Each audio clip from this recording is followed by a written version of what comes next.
Bismillahirrahmanirrahim. Alhamdulillahi Rabbil Alamin. Wassalatu wassalamu ala asyrafil anbiya'i wal mursalin.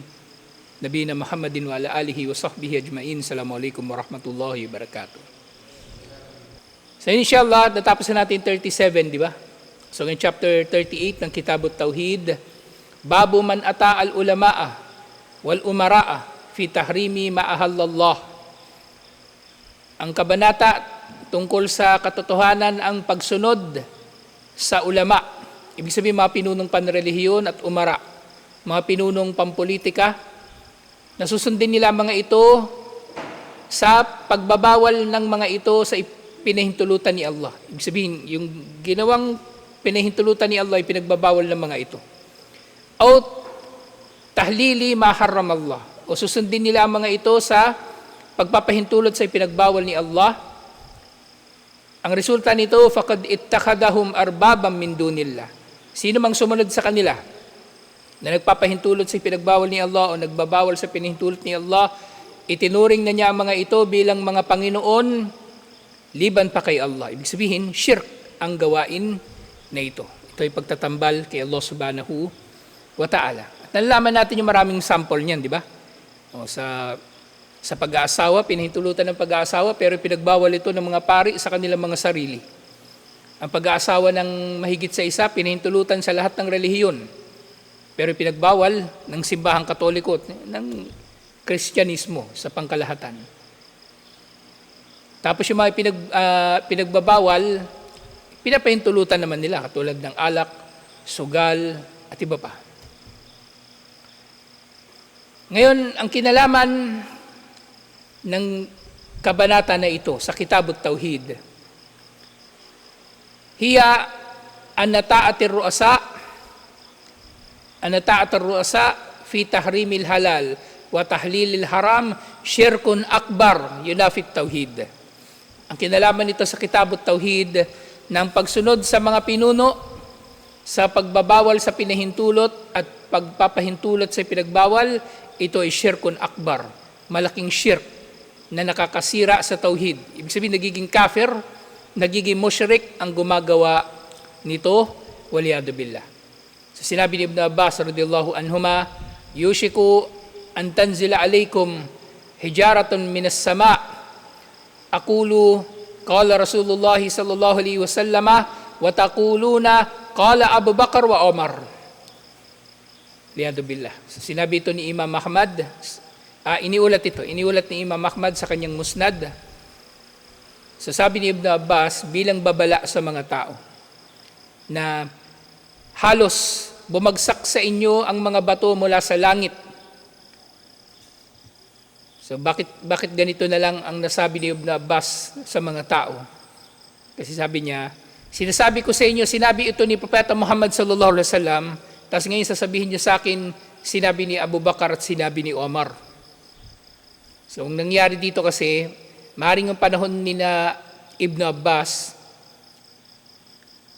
marami ng matigas ang ulo, di ba? Maaaring ang sa panahon na ito, patay na sina Abu Bakar at Omar. Pero meron mga nangangatwiran, halimbawa, meron silang gustong panghawakan na isang bagay na pinagbabawal sa Islam. Tapos kunwari sasabihin nila, sabi ni Abu Bakar at Omar ganito. Kaya nga, sabi ni Ibn Abbas. So kahit pa sinabi ni Abu Bakar at Omar, kung ang mga sinasabi nila ay tataliwas sa sinabi ni Propeta Muhammad sallallahu alaihi wasallam, hindi natin sila susundin. Hindi natin sila susundin. Ngayon, naintindihan ba ninyo yung punto? So, kung halimbawa man na sinabi nila yon, hindi pa rin sila susundin. Uunahin si Propeta Muhammad sallallahu alaihi wasallam. Paano pa kaya kung hindi naman talaga nila sinabi? Diba? O hindi naman nila talaga ginawa. Kasi nga, ang sunnah, kabilang sa extended na kahulugan ng sunnah, ang pagsunod sa sunnah ng Khulafa'ur Rashidin. Diba? Alaykum bisunnati wa sunnatil Khulafa'ir Rashidin al-Mahdiyyin min ba'di. Marapat sa inyo ang sumunod sa aking sunnah at sumunod sa sunnah ng mga Khulafa'ur Rashidin pagkatapos ko. Khulafa'ur Rashidin na ginabayan. Sabi-sabihin, yung mga ginagawa nila, sinasabi nila, ganun din sunnah rin. Kaya nga ngayon, di ba tayo ay merong mushaf dahil tinipon ni Abu Bakar Siddiq radhiyallahu anhu ang Quran sa isang mushaf. Ngayon meron tayong tarawih kasi pinamunuan nito, pinasimulan ito ni Omar radhiyallahu anhu sa panahon niya. Merong 2 adhan sa Jumu'ah kasi sunna ito na ipinatupad ni Uthman bin Affan radhiyallahu anhu at iba pang mga katulad nito. So ginagawa nating bahagi rin ng pagsasabatas ang kung anumang naging desisyon ng Khulafa'ur Rashidin na pinaka nakakakilala sa relihiyon na to pagkatapos ni Propeta Muhammad sallallahu alaihi wasallam. Pero despite that, sa kabila ng lahat ng ito, kung halimbawa meron nga silang sinabi at taliwas sa sinabi ni Propeta Muhammad sallallahu alaihi wasallam, may precedence, uunahin nating kukunin ang sinabi ni Propeta Muhammad sallallahu alaihi wasallam. Pero yun nga, nalalaman natin walang taliwasan. Walang anumang nangyaring taliwasan sa mga sinasabi ni Omar o ni Abu Bakar o ng Khulafa'ur Rashidin sa kanilang 4 sa anumang ginawa ni Propeta Muhammad sallallahu alaihi wasallam. So ganito ang nasabi ni Ibn Abbas na dahil sa ginagawa ninyong napakasama, halos paulanan na kayo ng bato dahil sa inyong ginagawa na masama, waliyadu billah. So ganito siya magsalita, kumbaga dahil napakatindi ng kanilang ginagawa. At yun nga yung kahulugan ng Yushaku.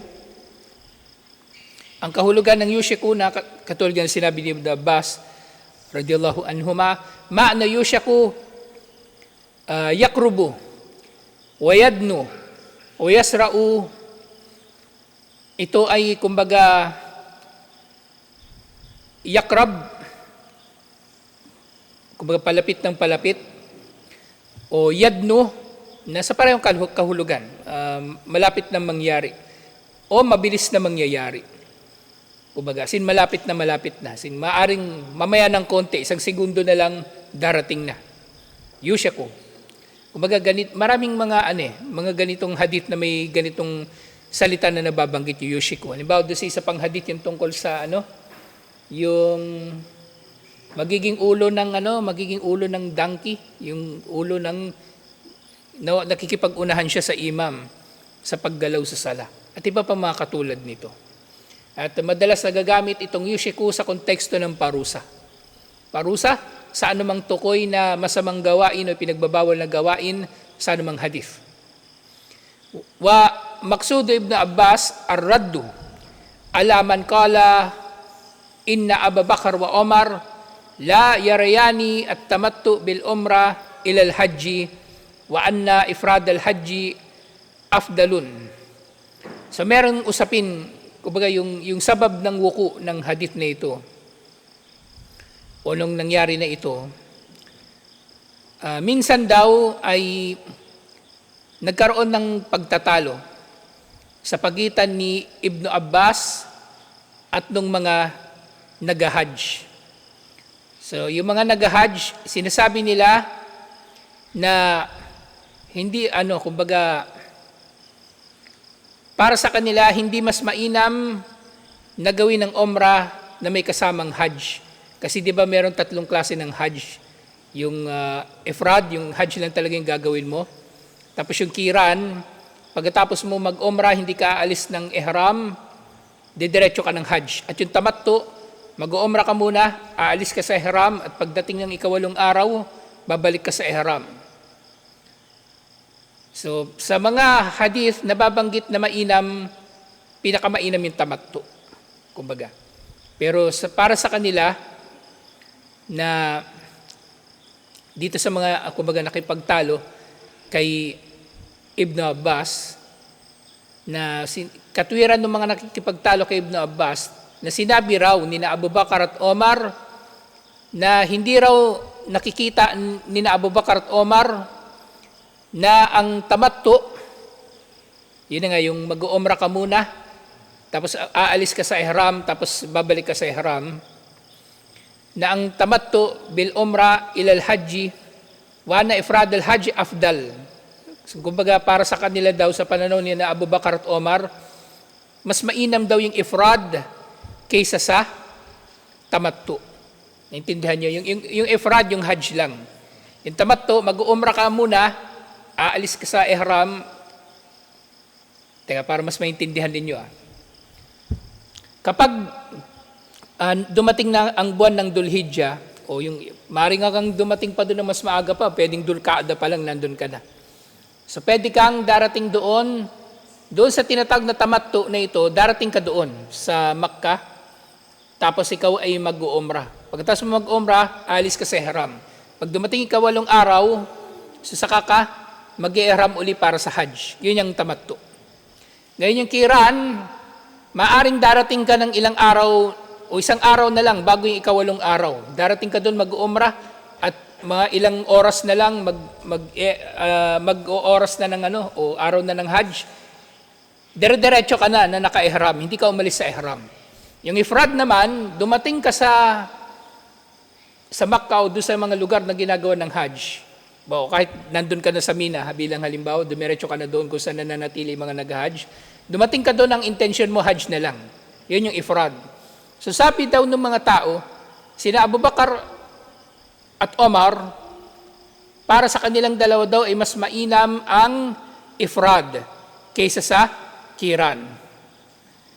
Pero yung nga, wa Ibnu Abbas, yara anna tamattu wajibun bidalili anna Rasulullah sallallahu alaihi wasallam amara bihi wa laysa li ahadin an yu'arida qaul ar-rasul sallallahu alaihi wasallam li ra'yi ahadin.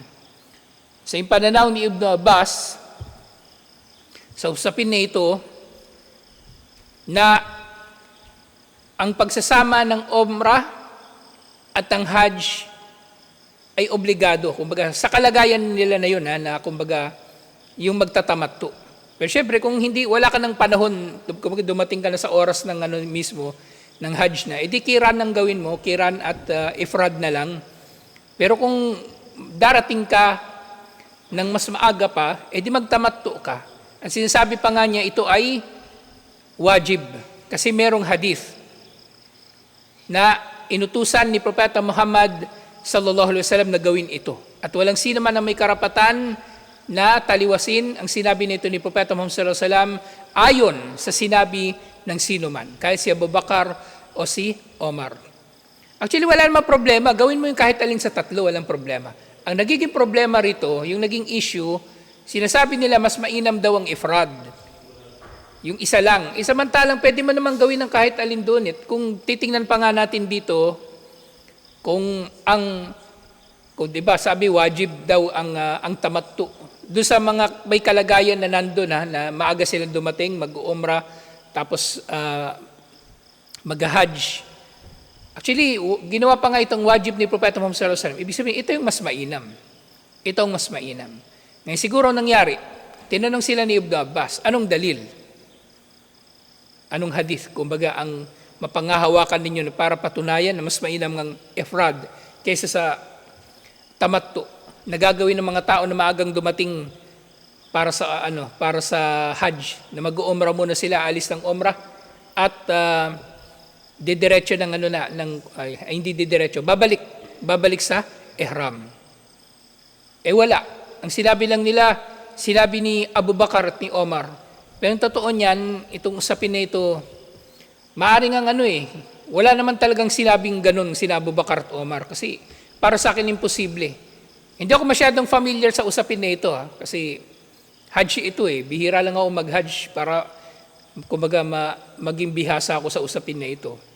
Pero kung para sa akin, kumbaga, mahirap nga paniwalaan na magkakaroon ng ganitong pananaw si Abu Bakar at Omar. Pero regardless, sinabi man nila yon kung taliwas kay Propeta Muhammad sallallahu alaihi wasallam, so unahin natin paniwalaan ang sinabi ni Propeta Muhammad sallallahu alaihi wasallam na napagtibay. Ngayon ibabalik natin yung usapin doon sa yung paglatigo sa lesinggero. 'Di ba ang sa Quran 40 na latigo. At hindi sa Sunnah 40. Hindi yata sa Quran yun, Sunnah pala. 40 na latigo. Si Abu Bakar nung panahon niya 40 ang latigo para sa mga lasinggero. Pero nung panahon ni Omar ginawa niyang 80. Napaliwanag ng mga scholar bakit binago ni Omar, kasi ang pagiging 40 ng latigo sa lasinggero hindi siya had. Ang tinatawag na had, tukoy na parusa, na nababanggit sa Quran at Sunnah, yun ang had na tinutukoy. Ngayon, kung walang tukoy na parusa, ang tawag ng ta'zir. Ta'zir, ibig sabihin, ang imam o ang pinuno ng mga Muslim o ang judge ang magdidesisyon kung anong klaseng magiging parusa sa tao. Nasa kanya. Depende sa kung ano yung batas na pwede nilang gawin. Halimbawa, so doon nga nakita ni Omar yung mga tao, baka siguro nakita niya yung mga tao parang tinatawanan na lang nila yung 40. O ginawa niya 80. O, tigas ulo niyo, gawin natin 80. At walang sahaba ang tumutol kay Omar. Ibig sabihin, pwede niyang gawin yun. Ngayon dito, kung halimbawa man na sinabi ni na Abu Bakar at Omar na mas mainam yung ifrad, pero merong sahaba na tumanggi, ibig sabihin, may issue talaga. Kumbaga, either, hindi talaga nila sinabi yun, siyempre, regardless nga, mas dapat sundin si Propeta Muhammad sallallahu alaihi wasallam. At yan sinabi ni Imam Ahmad, at maaaring may kinalaman nito dun sa hadith. Ajibtu liqawmin, araful isnada wa sihhatahu, yadhabuna ila ra'yi Sufyan.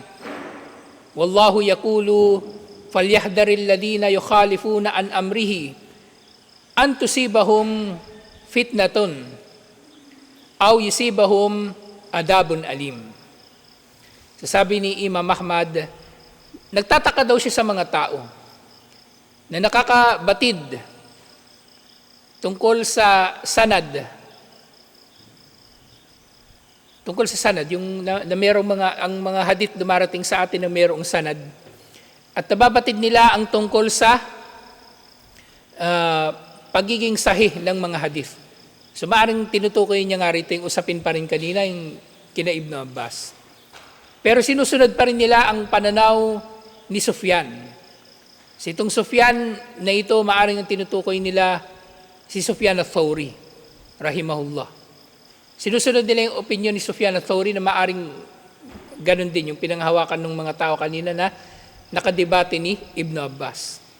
So nagtataka siya sa mga tao, samantalang sabi ni Allah na marapat lamang na mangilag ang mga sumusuway kay Allah. Kumbaga, marapat lamang sa kanila ang mangilag na sumuway sa utos ni Allah. Dahil maaring dahil sa pagsuway nila na ito ay darating sa kanila ang fitna o kaguluhan o darating sa kanila ang parusang masakit. So sabi nga ni Imam Ahmad rahimahullah, atadri mal fitna? Nalalaman mo ba kung anong fitna? Al fitnatu asyirku la'allahu idha radda ba'da qawlihi an yaqa'a fi qalbihi shay'un min zigi minaz-zigi fayuhlak o yahluk. Fayahluk. So sabi niya, alam ba ninyo o alam mo ba kung anong fitna? Ang fitna, ang pangunahing fitna ay ang shirk, ang pagtatambal kay Allah. Dahil maaring sa pamagitan nga ng ganitong mga pagkiling ng mga tao sa mga pananaw na taliwas sa pananaw, utos ni Allah pala, nataliwas sa utos ni Allah, malinaw na utos ni Allah sa Quran, o sa utos ni Propeta Muhammad sallallahu alaihi wasallam sa Sunnah, maaring siya nga ay nagtatambal na kay Allah o nagkukufur. Kasi itinatanggi niya ang ilan sa mga sinabi ni Allah. Na dahil dito, papasok sa kanyang puso ang pagkaligaw at dahil dito, siya ay mawawasak. Na dahil dito, siya ay mawawasak. So ito nga ay iniulat ni Al-Fadl bin Ziyad at ni Abu Talib, ibang Abu Talib ito na kabilang sa salaf, na sinabi nga ni Imam Ahmad rahimahullah tungkol sa usapin na ito. Ngayon, sumunod na usapin, manaw ajbul Imam Ahmad.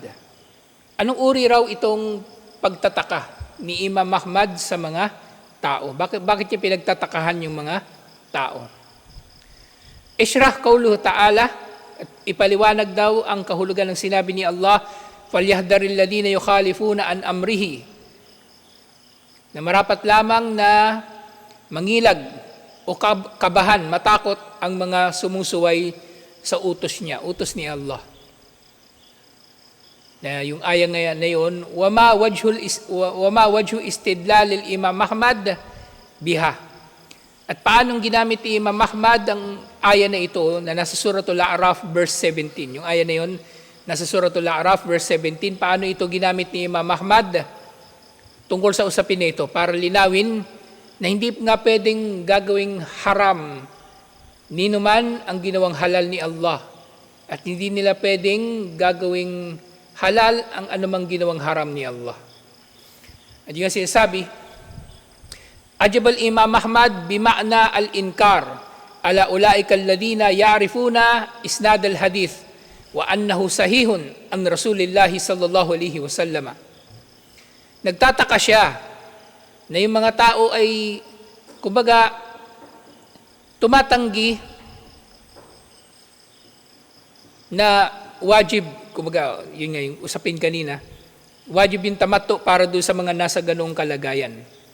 Nagtataka sila. Kasi maaring ang mangyayari din, balikan natin yung hajj. Maaring merong mangyayari kasi iniisip nila mas mainam ang ifrad. Kaya ang gagawin nila, pagdating nila ng maaga sa Makkah, hindi sila mag-uumrah. Tatambay lang sila, hindi sila mag-ihram. Mag-ihram lang sila kapag araw na ng hajj.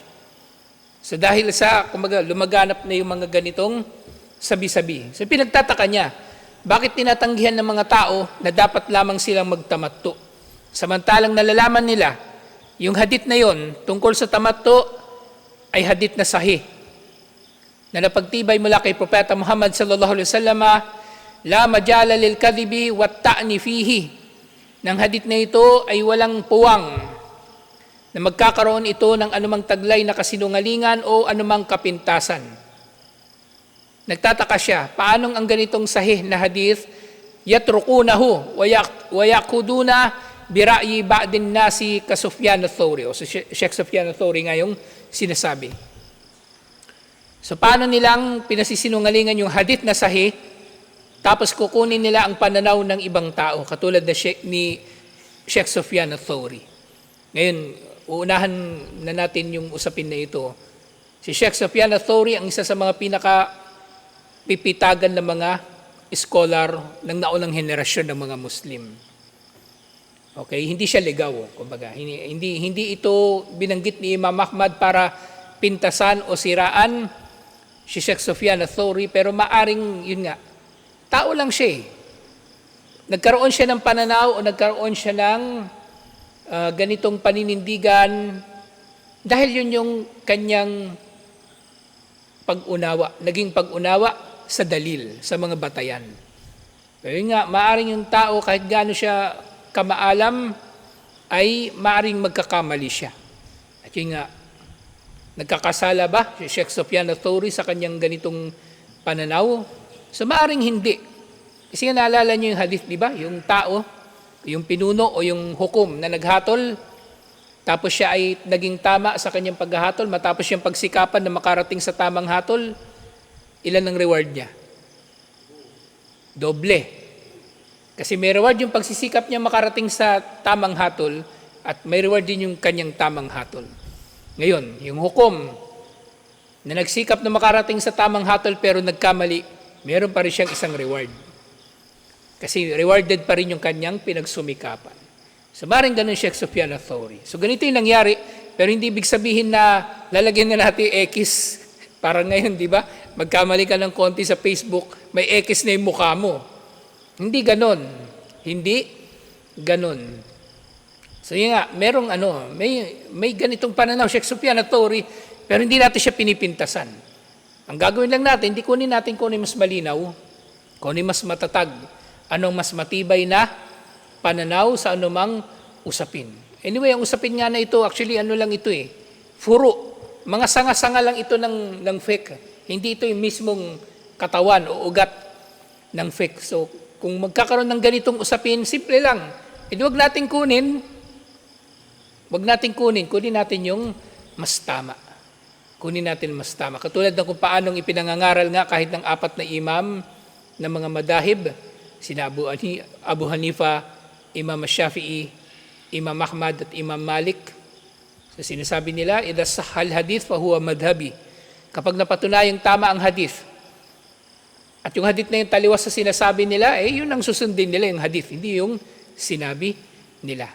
Ngayon nga, ito nga sinasabi ko, maaring itong pananaw ni Sheikh Sufyan al-Thawri, pero problema nandun sa mga tao. Nandun sa mga tao. Hindi sinasabi ni Imam Ahmad na si Sheikh Sufyan al-Thawri ang may problema. Hindi. Ang sinasabi niya yung mga tao. Kasi maaring si Sheikh Sufyan al-Thawri hindi dumating sa kanya yung iba pang mga batayan. Di ba? Kaya nga nung panahon ni Imam Shafi'i, kasalukuyan palang tinitipon yung mga hadith. Kaya yung mga panatiko ni Imam Shafi'i, di ba? Kaya makikita ninyo sila, ang kanilang fiqh kakaiba. Merong mga kakaiba. Bawa sinasabi nila na kapag magwudu, gaganon nila yung ulo, hindi pupunasan. O kaya kapag magsasala yung babae, ititiklop ng babae yung katawan niya para hindi makita yung hugis ng kanyang katawan. Mga naunang pananaw yun ni Imam Shafi'i, pero kalaunan napagtibay yung mga hadith na nakolekta ng mas malawakan sa mga panahon pagkatapos niya na mayroong mas tama. Yun ang dahilan ko bakit nagkakaroon ng pagkakaiba-iba ng pananaw sa iba't ibang mga madhab. Kasi may panatiko. So merong naging panatiko sa pananaw ni Sheikh Sufyan al-Thawri sa usapin na ito. At maaari sila nga rin yung nagsasabi na ito rin ang sinabi ni Abu Bakar at Omar radhiyallahu anhuma. Pero yun nga, bakit ganun? Yan ang pinagtataka ni Imam Ahmad. Bakit nagiging panatiko ang mga tao kay Sufyan al-Thawri samantalang meron lang napagtibay na hadith na sahih? At yung panahon nga ni Imam Ahmad, nagsisimula na yung pagkokolekta, malawak ang pagkokolekta ng hadith. Kasi ang nauna sa kanila si Abu Hanifa. Tapos si Imam Malik. Si Imam Malik pa lang, siya mismo meron ng di ba, kilala na libro ng hadith, yung Muwatta. Si Imam Shafi'i. So maaring sa panahon ni Imam Shafi'i, hindi pa ganun kalawak din yung pangongolekta ng hadith.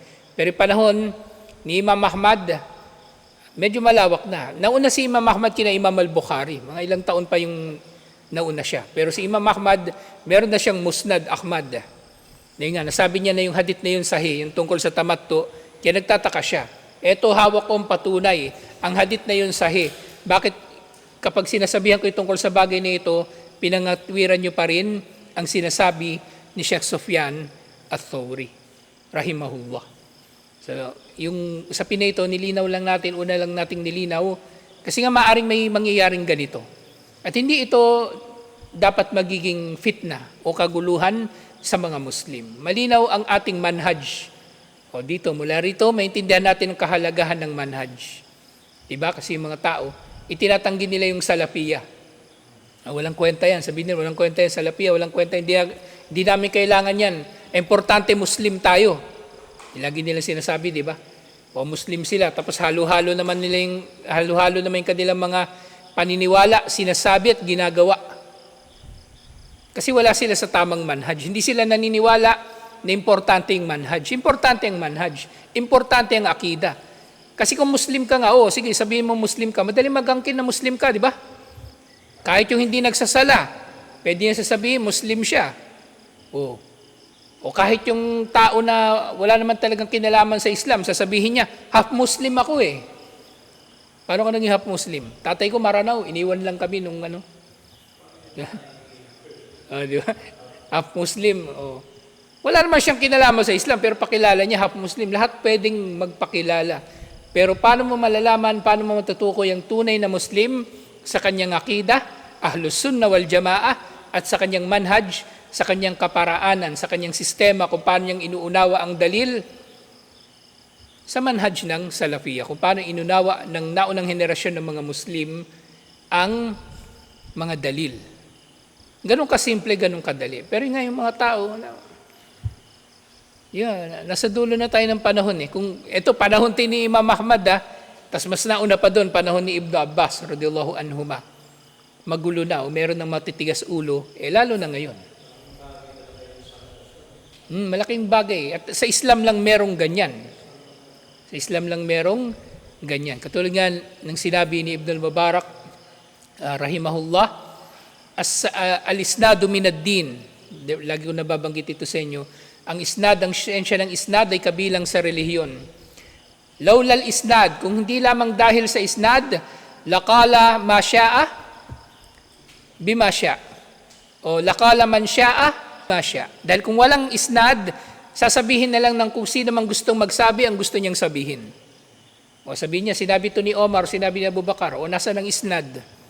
O sabihin niya, sinabi ito ni Propeta Muhammad sallallahu alaihi wasallam, mag 3 days tayo, mag 40 days.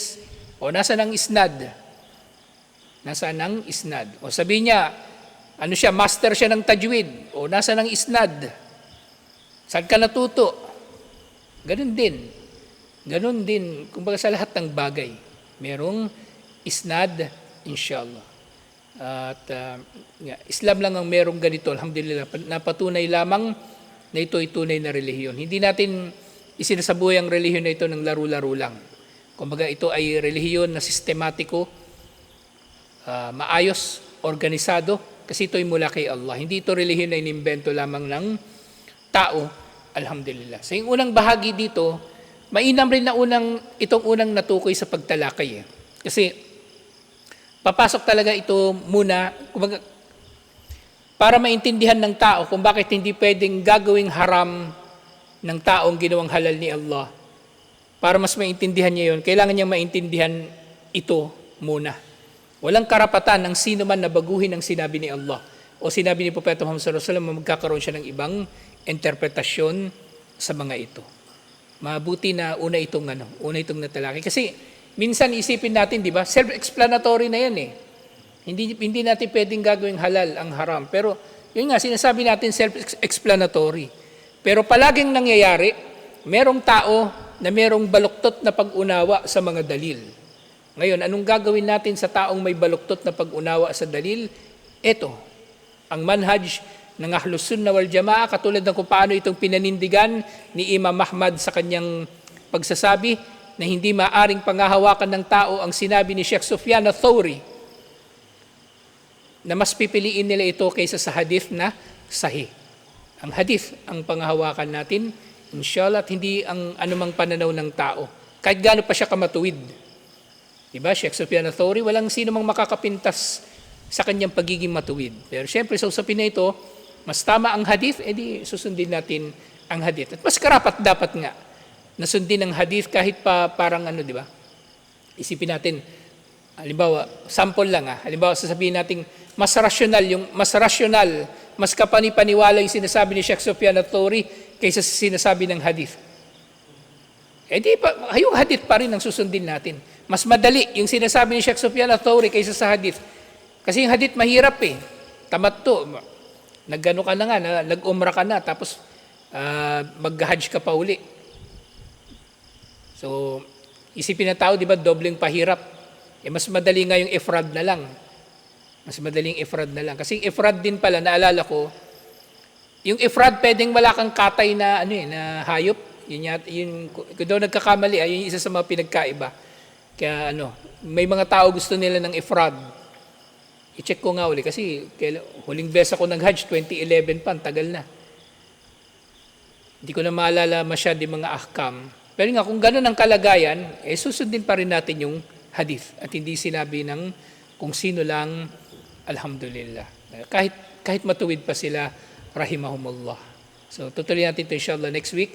Assalamualaikum warahmatullahi wabarakatuh.